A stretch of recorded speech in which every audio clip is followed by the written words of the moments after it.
Hello everyone, thanks for tuning in to today's fourth and final video. We're going to have a look at the weather for next week to 10 days for today's final video. So day 10 is going to take us to the 15th of October, into the middle of the month, and we'll be able to extend out beyond that with extended GFS and ECM ensembles, and they run around a couple of weeks. We're going to have a look at CFS V2 and the Beijing Climate Centre for the next 30 so days, 40 days with Beijing Climate Centre. In this one, haven't looked at those charts for a very long time, so I thought we'd have a quick look at those as well, the CFS as well. So it's going to be an extended one. Please like, share, subscribe. Thank you so much, everybody, for doing that. Just say that the first video we say was our 7 AM forecast. We've also released the October forecast. We're a bit late with that one. October forecast has just been released, as well as the EC 30-dayer. / 6 weeks forecast. So been a lot going on the channel today. Please can you give a like on all our videos, subscribe as well. Thank you so much for doing that. We are now past 12.2k, so the next mini target is 12.3k, and 13k is our ultimate target, of course. Right, so that's everything I'm going to tell you. At the end of the video, I'll tell you what's coming up tomorrow. Quite an interesting day tomorrow. More about that at the end of the video. Right, okay, let's turn off the webcam there. I'm going to start off in the Tropical Atlantic. Not as much going on today in the Tropical Atlantic. So Hurricane Sam has finally gone. That long-lasting major hurricane has now disappeared. It's just an area of low pressure in the North Atlantic. We have got one disturbance area. This one just here, disturbance 1. That only has a 0% chance of cyclone formation in the next 2 days, and a 5% and a 10% chance, I should say, in the next 5 days. So we don't have to worry about that immediately. That might pep up a little bit though off the southeastern coast of states at the weekend. So perhaps one to keep an eye on in a few days. Central temperature is looking like this, a little bit cooler than average for the first sort of 4 days a month. It's standing at 11.7. Normally of half a degree below average. That's provisional to the 4th. That will start to rise later on this week, as the weather will be turning warmer at the end of the week and into the weekend. We see this here with the GFS upper air temperature and precipitation ensembles. The next couple of weeks, the red line is 30-year upper air temperature average for London. Now, first thing I want to point out is this precipitation spike just here. There was a huge amount of rain in our southeast corner last night. That did lead to some localised flooding across parts of southeast, including in London. That front that pushed across the country last night pepped up. It wasn't expected to be quite active, but I think it pepped up a little bit more than anticipated. So we can just see the last sort of spike of that precipitation disappearing off the ensemble graph then. And now we're actually going drier, so there's going to be some shower rain around today, but once today's out of the way, basically we're looking at around a week, maybe 10 days of pretty dry weather, to be honest, particularly across more southern and eastern parts of the country. At the same time, that will be associated with a lift up in the temperature, so temperatures will become warmer. It's going to turn drier as well under an area of high pressure. Now, next week, we do see signs that we could get a bit of a cool down taking place. High pressure remains in control for much of next week, but we could well start to pull in cooler or even colder air from the north and northeast through the course of next week. More about that later on. It will depend on the exact position of the area of high pressure. You can see there is a lot of scatter within there, so these ensemble members up here are keeping the warm upper air temperatures going within the high pressure, but these ones down here are importing cooler or colder air into the area of high pressure. And then in the more extended range, we keep all that scatter going, so warm ensemble members up here, cool ensemble members down there, and it looks like it's going to get more unsettled as we move into the 3rd week of October as well. So after a week or maybe 10 days of dry weather, probably back to unsettled conditions for the 3rd week of October. But of course, that's extended range, so it's in the unreliable time frame of the GFS and its ensembles. Temperature anomalies from the 5th to the 13th of October are going to be warmer than average UK and Ireland, as well as much of Northern Europe. Precipitation anomalies from the 5th to the 13th of October are going to be drier than average, especially for more southern and western areas. A little bit above average show in the east. That's still incorporating today's wet weather, though. So I think by tomorrow, these will just look solidly, these anomaly maps will just look solidly drier than average, really. Right, let's win for a map from earthnullschool.net. Looks like this, the low pressure brought wet weather overnight and to some areas still today, sitting just off the east coast, pulling in a strong and quite cool northerly wind. This deep area of low pressure here, of course, contains the remains of Hurricane Sam to the south of Greenland. Right, so let's bring some chart data in, starting with the UK Met Euro. So this is how UK Met Euro is looking on Friday. High pressure taking over into the second half of this week. High pressure strengthens into weekend as well. Loads of dry and warm weather over weekend with that area of high pressure. Of course, the big unknown is where we're going to get fog patches developing by night with this area of high pressure. If we do, and if they linger on into the day, that will have a cooling effect on the temperature, but otherwise, potentially, in the October sunshine, we could get temperature up to around 20 degrees this weekend. There's the upper air temperatures for Sunday, looking nice and warm there across most parts of northern and west Europe. The high pressure does change position, though, into the early part of next week, pulling out just to our west. Trough low pressure digging in over Scandinavia, bringing cooler or colder air into Scandinavia. We're just on the periphery of that, but you see we are bringing in the 0 Celsius ice firm into northern and eastern areas, and that would definitely suggest a cool down taking place under that area of high pressure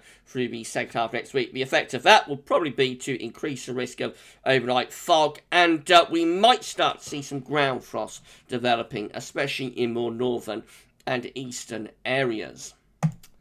This is how the GFS midnight run is looking. Again, high pressure dominates the weather over the weekend and into the open of next week as well. Nice warm with the upper air temperatures at the weekend. But as the high pressure pulls out to our west slightly, we start to pull in these cooler, colder northerly to northeasterly winds. Still under high pressure, still loads of dry weather. Comes some showers in the east, but still basically dry and anticyclone. But the big difference through open of next week is the drop in temperature. Again, we push out 0 Celsius ice firm through the country from the north and the east. This is not a particularly cold air mass, but it's certainly pretty cool. In October, the 0 Celsius ice firm is probably going to give us ground frost at the very least, maybe even air frost, and will potentially increase the risk of mist and fog patches as well. Up towards day 10, the high pressure then starts to slip southwards, and we start to bring in something warmer from the west and from the southwest.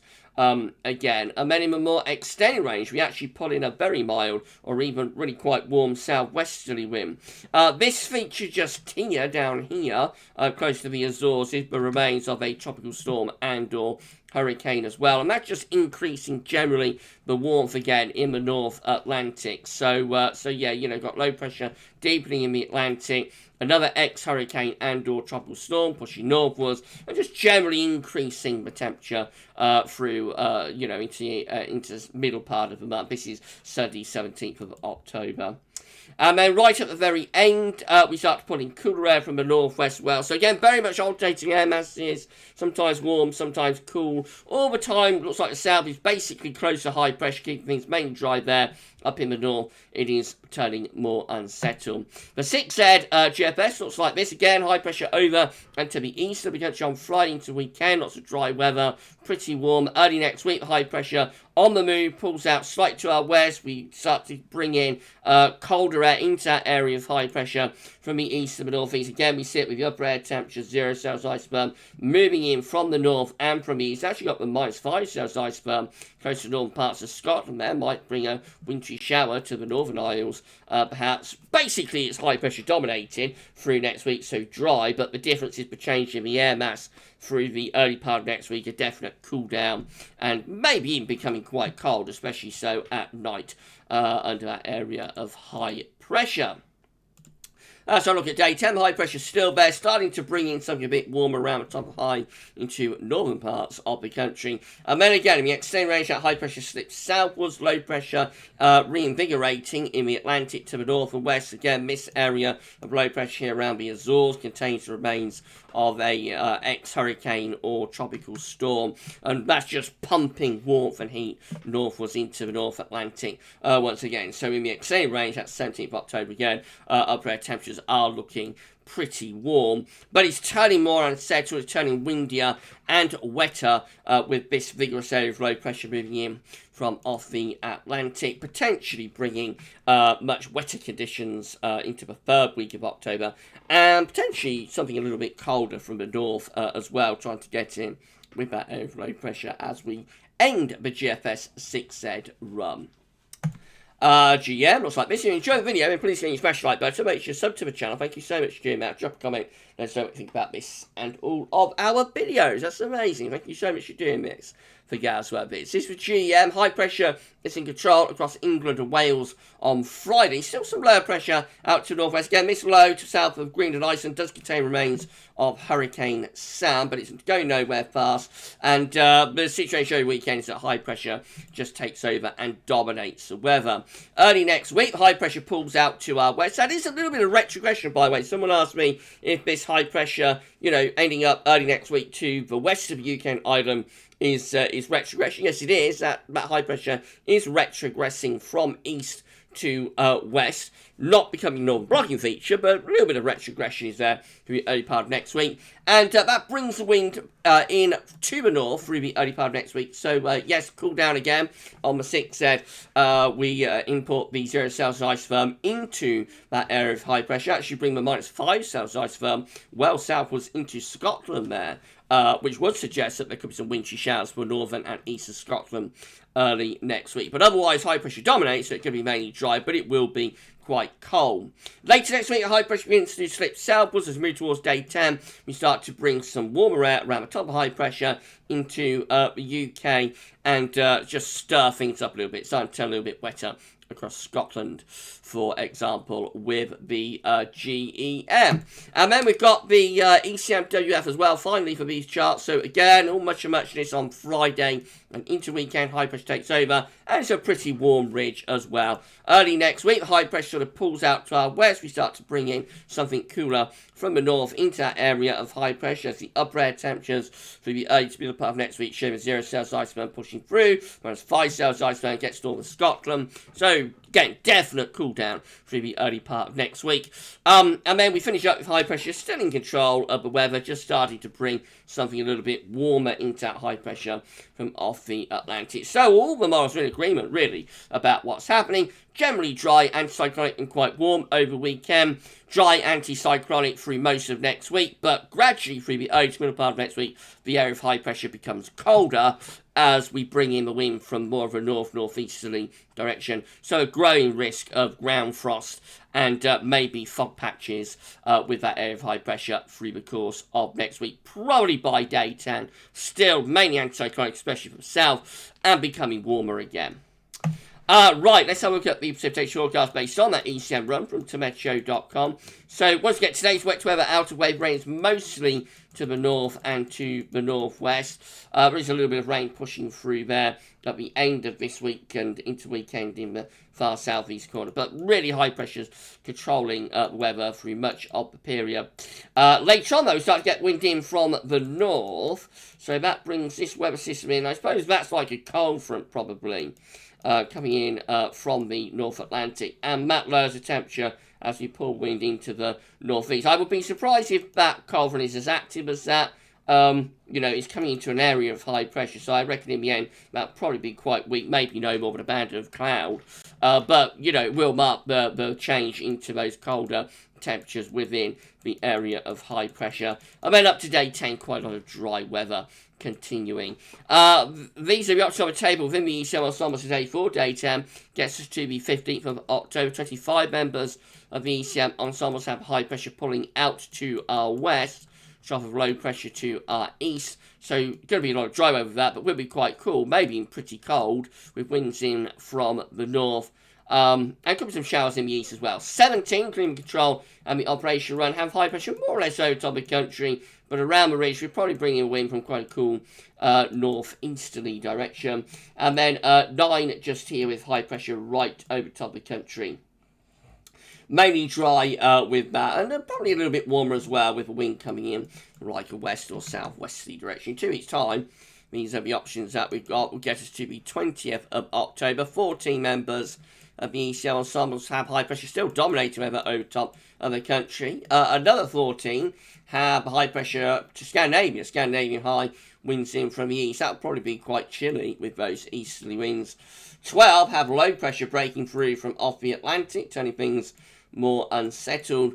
And 11, again, with low pressure over to the east and northeast of the country, that's unsettled.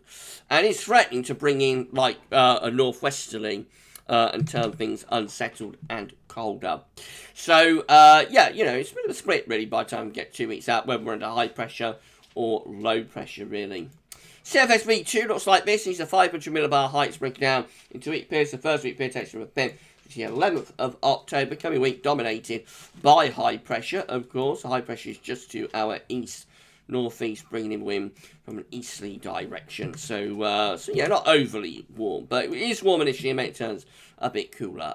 Week 2 is the 12th to the 18th of October.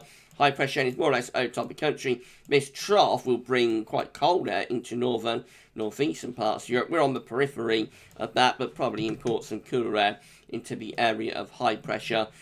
Week 3 is the 19th to 25th of October. High pressure to our west and southwest. Low pressure to our north, northeast. Probably setting the jet stream and wind flow on a direction on northwest, southeast alignment. So that could be turning cooler than the area of high pressure. And then week 4 is the 26th of October to the 1st of November. High pressure just out to our west. Low pressure in over Scandinavia. This is quite a cold low, so it does suggest there could be some early snowfalls across much of Scandinavia and northeast Europe. Again, well, just on the periphery of that, but probably cooler for us. Quite cool with winds in from the northwest. Yeah, we've got a northwest-southeast alignment to the wind flow direction and also the jet stream. It does suggest quite a dry continuation, though, for this October.